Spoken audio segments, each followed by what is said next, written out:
This channel does not promote any violent, harmful, or illegal activities. All content provided by this channel is meant for an educational purpose only.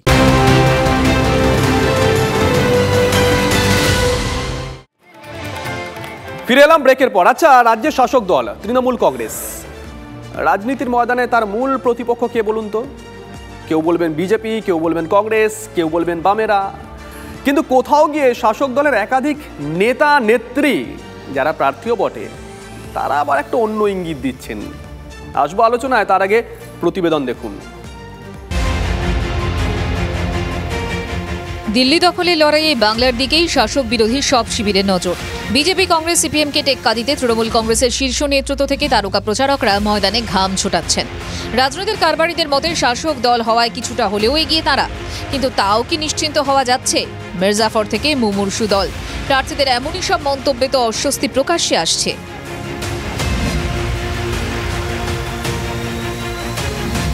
কখনো নরমে কখনো গরমে নেতাকর্মীদের কাজিয়ায় লাগাম টানতে বারবার বার্তা দিয়েছেন তৃণমূল নেত্রী।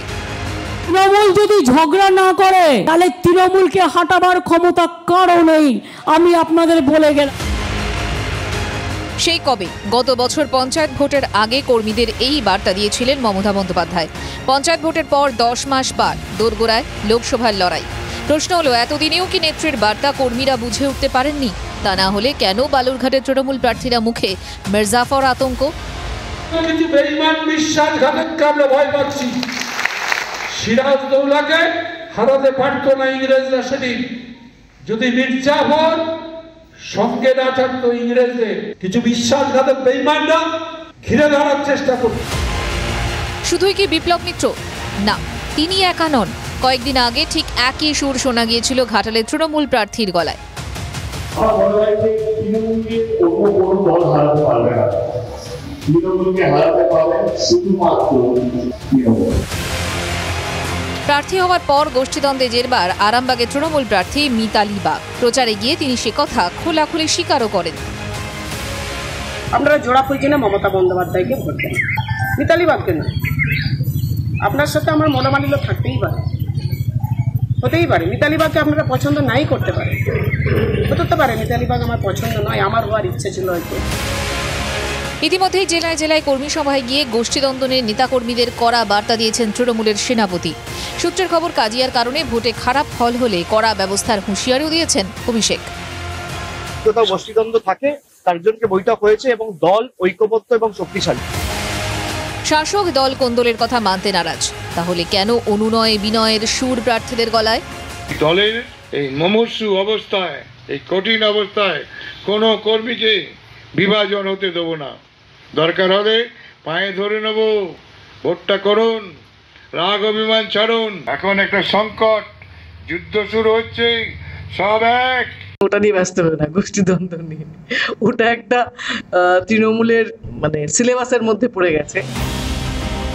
শুধু বালুরঘাট, ঘাটাল, আরামবাগ কিংবা বাঁকুড়ার প্রার্থীর গলায় কোন্দল শঙ্কাই নয়, বর্ধমান, দুর্গাপুরে সেখানে তো দলেরই দুই গোষ্ঠীর কোন্দলে মাথায় হাত পড়েছিল তৃণমূল প্রার্থী কীর্তি আজাদের। গোষ্ঠীদ্বন্দ্বই তৃণমূল সরকারটাকে শেষ করে দেবে। 26-এর আগে তৃণমূল সরকার পড়ে যাবে, ভারতীয় জনতা পার্টির সরকার আসবে। তৃণমূলে 42টা কেন্দ্র, প্রার্থী একজনই, মমতা বন্দ্যোপাধ্যায়। তৃণমূলে কোনো গোষ্ঠীর বিষয় নেই, তৃণমূলে একটাই গোষ্ঠী, মমতাদির গোষ্ঠী, যার নেতৃত্বে সেনাপতির নাম অভিষেক ব্যানার্জি। বিরোধী তো বটেই, তৃণমূলের মির্জাফরদের সঙ্গেও যে তাঁদের লড়াই করতে হচ্ছে তা প্রার্থীদের কথাতেই স্পষ্ট। এখন তাঁদের হুঁশিয়ারি, অনুরোধ, ঐক্যের বার্তা কতটা শেষমেশ কাজ করবে তা জানা যাবে 4 জুন। TV9 বাংলা।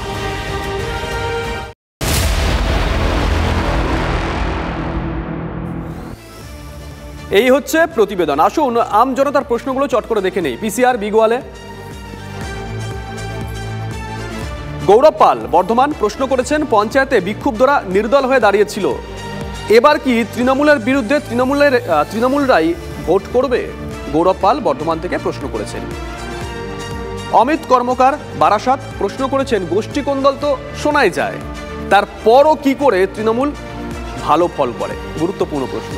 যাই একে একে। কৌশিক বাবু, আপনাকে দিয়ে শুরু করি। আমরা প্রতিবেদনে দেখালাম, যাকে দিয়ে শুরু করলাম তার নাম বিপ্লব মিত্র। তৃণমূল বিজেপি, তারপরে আবার তৃণমূল বিধায়ক এবার প্রার্থী হয়েছেন। শোনা যায় যে 2019-এ এই বিপ্লব বাবুই অর্পিতা ঘোষকে হারিয়ে দিয়েছিলেন, তার উল্টোটা যাতে না হয় তাই কি বিপ্লব বাবুকে এই ধরনের কথা বলতে হচ্ছে? দেখুন, প্রথমেই বলি, তৃণমূল কংগ্রেস একটা অতি বৃহৎ গণতান্ত্রিক দল। আমরা কোনো রেজিমেন্টেড দল নই, আমরা একটা রাইট অফ সেন্টার গণতান্ত্রিক দল। রেজিমেন্টেড দল যেখানে নয় সেখানে কখনো কখনো একেবারে লোকাল স্তরে কিছু মান অভিমান থাকে। একটা বড় পরিবারে যেমন হয়, আমাদের সর্বাধিনায়িকা হচ্ছেন মাননীয় মুখ্যমন্ত্রী এবং দলের চেয়ারপারসন মমতা বন্দ্যোপাধ্যায়, এবং এই যুদ্ধের প্রধান সেনাপতি হচ্ছেন অভিষেক বন্দ্যোপাধ্যায়। তৃণমূল কংগ্রেসের অ্যাবসলিউটলি কোনো গোষ্ঠীদ্বন্দ্ব নেই। এইটা অনেক সময় হয় কি, আপনি ফুটবলে কোনো বড় ম্যাচের আগে দেখবেন ড্রেসিং রুমে কয়েকজন ফুটবলারের মধ্যে একটু উত্তেজিত কথা কাটাকাটি হয়, কিন্তু তারপর আপনি যদি ইউরো কাপ বা ওয়ার্ল্ড কাপও দেখেন, এরকম বহু ঘটনার আপনি সাক্ষী পাবেন। তারপর সেই 11 জন যখন মাঠে খেলতে নামে তখন কিন্তু তারা জান প্রাণ দিয়ে খেলে টিমকে জেতায়। ফলে আপনি নিশ্চিত তৃণমূল কংগ্রেস একদম, এটা যদি একটা বৈঠকের মধ্যে হতো, এইবার আমি আপনাকে বলি, এইবার তৃণমূল কংগ্রেস একেবারে ঐক্যবদ্ধভাবে নির্বাচনের ময়দানে রয়েছে এবং তার ফলাফলটা আপনারা 4ই জুন দেখতে পাবেন। হ্যাঁ, এটা নিশ্চিত যে কখনো কখনো কিছু ভিন্ন মত শোনা যায়, সেটা একটা সুষ্ঠু গণতান্ত্রিক দলে এটা কখনো কখনো থাকতে পারে, কিন্তু সেটা ভোটের রাজনীতিতে কোনোদিনই প্রভাব ফেলেনি, আগামী দিনেও প্রভাব ফেলবে না। মানে এই সব মন্তব্য আপনারা ভাবিত নন? একেবারেই আমরা ভাবিত নই। আর একটা কথা খুব গুরুত্বপূর্ণ আমি বলতে চাই, এই যে মাঝে মধ্যে কোনো টিভি চ্যানেলে বলা হয়, শুনি বা দেখি, বলেন যে তৃণমূল কংগ্রেসের সেটিং আছে। হ্যাঁ, আমি আজকে অন ক্যামেরা তৃণমূল মুখপাত্র হিসেবে বলছি, হ্যাঁ আমাদের সেটিং আছে। আমাদের পশ্চিমবঙ্গে 10.5 কোটি মানুষের সঙ্গে সেটিং আছে। আপনারা একদম ঠিক, সেটিং আছে আমাদের 10.5 কোটি মানুষের সঙ্গে সেটিং আছে। তৃণমূল কংগ্রেসের বুথ স্তর থেকে শুরু করে সর্বাধিনায়ক পর্যন্ত ঐক্যবদ্ধভাবে এই নির্বাচনে আমরা লড়েছি, জয় আমরা পাবো। শতরূপাদি, আপনার কাছে একটু যাই। তৃণমূল কংগ্রেসের গোষ্ঠী কোন্দল নিয়ে আমরা আলোচনা করছি, কিন্তু দুদিন পরে যে লোকসভা কেন্দ্রে ভোট, দার্জিলিং, সেখানে তো প্রার্থী হয়েছে নির্দল হিসেবে আপনাদের দলের একজন বিধায়ক বিষ্ণুপ্রসাদ শর্মা। মাথা ব্যথা হবে না? না, দেখো, 42টা সিট, ইনফ্যাক্ট আমি বলবো 543টা সিট, সেখানে পুষ্পবাবু বললেন বটে যে ওদের দল অতি বৃহৎ দল, আমরা যে ওয়ার্ল্ডস লার্জেস্ট পার্টি সেটা নিয়ে তো কোনো দ্বিমত নেই। সেই জন্য এত লোকে যে 533 বা 543-এর অনেক বেশি লোক মেম্বার, সবাই টিকিট পাবে না, কিছু কিছু লোক বিক্ষুব্ধ হতেই পারে। এবং এটা প্রথমবার নয় যে লোকসভায় কেউ অভিমানে গিয়ে ইন্ডিপেন্ডেন্ট লড়েছে, এটা নিয়ে আমাদের খুব একটা মাথা ব্যথা নেই। কিন্তু আমার যেটা এখানে বলবার, আমাদের মাথা ব্যথার থেকে তৃণমূলের যে নিজেদের নিয়ে মাথা ব্যথা, সেটা টিভিতে আমাদের দেখতে হয়নি, ড্রেসিং রুমের থেকে বাইরে এসে প্রকাশ্যে হয়ে গেছে। আমরা কি করে জানতে পারলাম? দেব পাবলিক মিটিংয়ে বলছে, দেবের মতন লোক পাবলিক মিটিংয়ে বলছে তৃণমূলকে যদি কেউ হারাতে পারে, তৃণমূলের লোকই হারাতে পারে। খুব সম্ভবত বাঁকুড়ার যিনি লোকসভার ক্যান্ডিডেট, তিনি আবার, ওদের তো সবই পাবলিক, ওদের কি করছে এত ক্যামেরা পৌঁছে যায় আমি জানি না। হ্যাঁ, তো উনি বলছেন, অরূপ চক্রবর্তী, রাইট, উনি বলছেন যে আমি তো লোকের পায়ে ধরতে রাজি আছি। লোক মানে ভোট দেবে যে তাদের নয়, তাদের সঙ্গে তো সেলফিও তুলতে উনি রাজি নয়। যারা বিক্ষুব্ধ, যারা অভিমান করেছে, যারা দূরে সরেছে, তাদের উনি পায়ে ধরতে রাজি আছেন। Definite concern. স্বয়ং অভিষেক ব্যানার্জি ডায়মন্ড হারবারে গিয়ে বলছে যেখানে যেখানে আগের বার আমরা সেরকম লিড পাইনি, আমাদের এবার সেটাকে বাড়াতে হবে। সুজাতা যে বিষ্ণুপুরে লড়ছে, সে তো ওপেনলি বলেই যাচ্ছে যে আগের বার যদি আমি লিড না পাই, আগের বারের মতন তোমরা যদি আবার আমাকে হারাও, তাহলে কিন্তু আমি আর আসবো না, মাসি তোমাদের কথা শুনবো না। ও আবার শুনবো না বলে, যাই হোক, সেটা তার ব্যক্তিগত অ্যাকশন। তো চিন্তা আমাদের নয়, চিন্তা ওদের।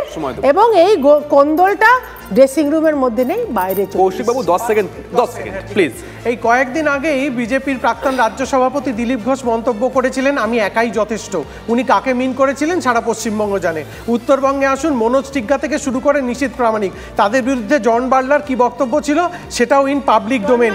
সুভাষ সরকার, দিদি আমি তো থামাইনি, সুভাষ সরকারের বিরুদ্ধে বিজেপির কি বক্তব্য সেটাও ইন পাবলিক ডোমেন। চন্দনদার কাছে একটু যাই। চন্দনদা, এখন না হয় আপনারা ক্ষমতায় নেই, কিন্তু যখন আপনারা ক্ষমতা রয়েছেন, জ্যোতিবাবুর মতন একজন মানুষ নেতৃত্ব দিচ্ছে সরকারকে, তখনও দাঁড়িয়ে এ রাজ্যে বিজেপি কলকাতার পাশের একটি লোকসভা কেন্দ্র দমদম, সেখান থেকে তাদের সাংসদকে জিতিয়ে আনেন, তার নাম তপন শিকদার।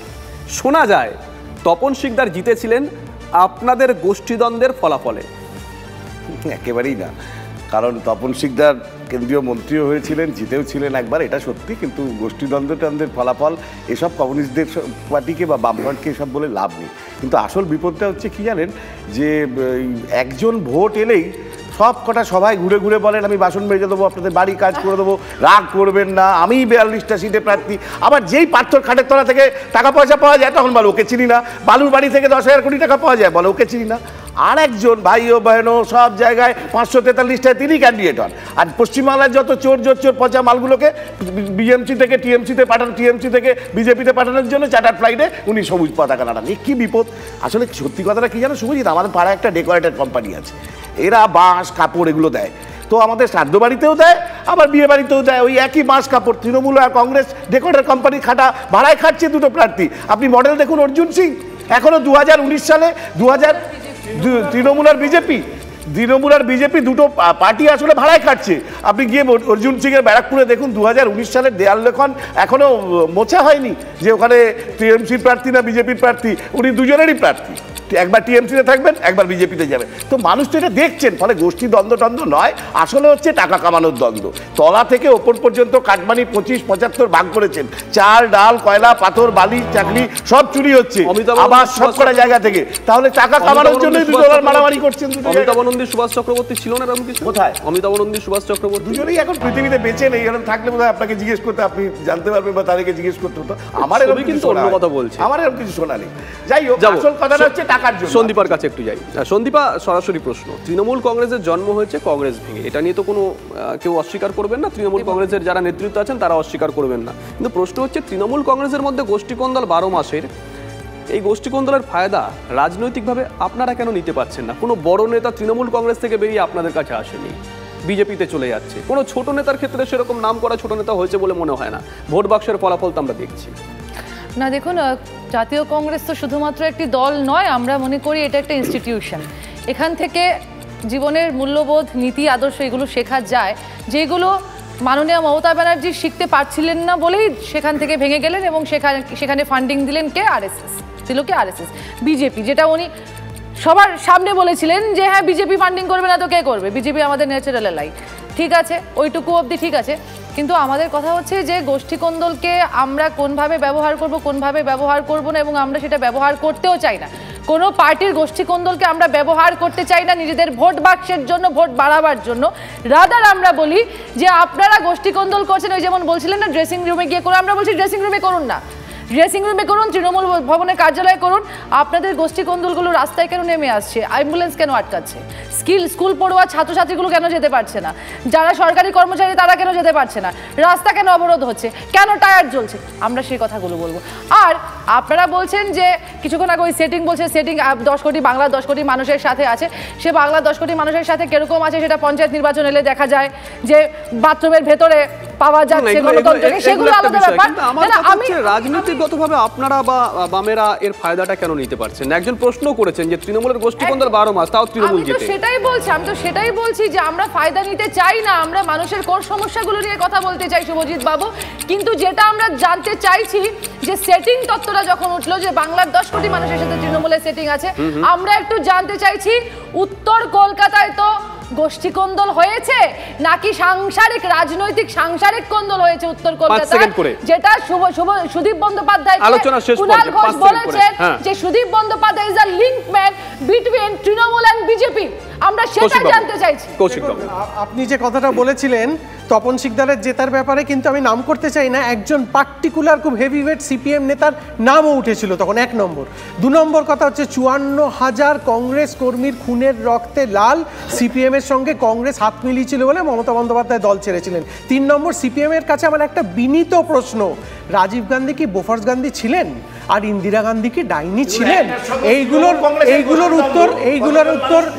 এইগুলোর উত্তর যখন আপনারা দিয়ে দিতে পারবেন তখনই আপনারা বুঝতে পারবেন যে আসল ব্যাপারটা কেন ছিল। কৌশিক বাবু, সব বুঝলাম, রক্তমাখা ভাত, কই মাছ সব বুঝলাম, ফাইলগুলো কোথায়? ফাইলগুলো 12 বছর ধরে নবান্নের 14 তলার কোন আলমারির উপরে ধুলোর আস্তরণ জমছে। ফাইলগুলো কোথায়? কমিশন তৈরি হয়েছিল, কমিশনের রিপোর্ট কোথায়? 5 সেকেন্ড চন্দন দা, এক সেকেন্ড 5 সেকেন্ড আচ্ছা আচ্ছা কৌশিক বাবু এক মিনিট আমি আলোচনা শেষ পর্যায়ে 5 সেকেন্ড আমি 1 মিনিট বলছি তৃণমূলের গোষ্ঠীদ্বন্দ্ব চন্দনদা তৃণমূলের গোষ্ঠীদ্বন্দ্ব আরে 1 মিনিট চন্দনদা তৃণমূলের গোষ্ঠীদ্বন্দ্ব এমন জায়গায় পৌঁছেছে তৃণমূল কংগ্রেসের একজন এমএলএ মারা গেছেন জানেন তৃণমূল কংগ্রেসের একজন কাউন্সিলর মারা গেছে জানেন তৃণমূল কংগ্রেসের বালিতে এখন একজন মারা গেছিলেন সমাজকর্মী তৃণমূল কংগ্রেসের নেতা জানেন আপনি জানেন তৃণমূল কংগ্রেসের বকটুয়ের জন্য সাধারণ মানুষের ট্যাক্স থেকে টাকা দিতে হয়েছে বুঝতে পেরেছি তৃণমূল মারামারির জন্য ফলে গোষ্ঠীদ্বন্দ্ব নিয়ে তৃণমূল কংগ্রেসের 5 সেকেন্ড শত্রুপাদি আমি ডিসকাশন স্প্রেড করতে চাই না ফোকাসটা ছিল দ্বিতীয় প্রশ্ন যেটা তোমার বিগ ওয়ালে উঠেছিল যে তাহলেও তৃণমূল জিতছে কেন গোষ্ঠীদ্বন্দ্ব ছাড়া আমার এখানে একটাই প্রশ্ন তৃণমূল ভালো করে জানে আমাদের থেকে বেটার ওরা জানে যে ওদের নিজেদের কার্যকর্তারা ওদের বিরুদ্ধে একমাত্র ভায়োলেন্স ওদের বুঝতে পেরেছি অসংখ্য ধন্যবাদ আপনাদেরকে অসংখ্য ধন্যবাদ খবর আর আছে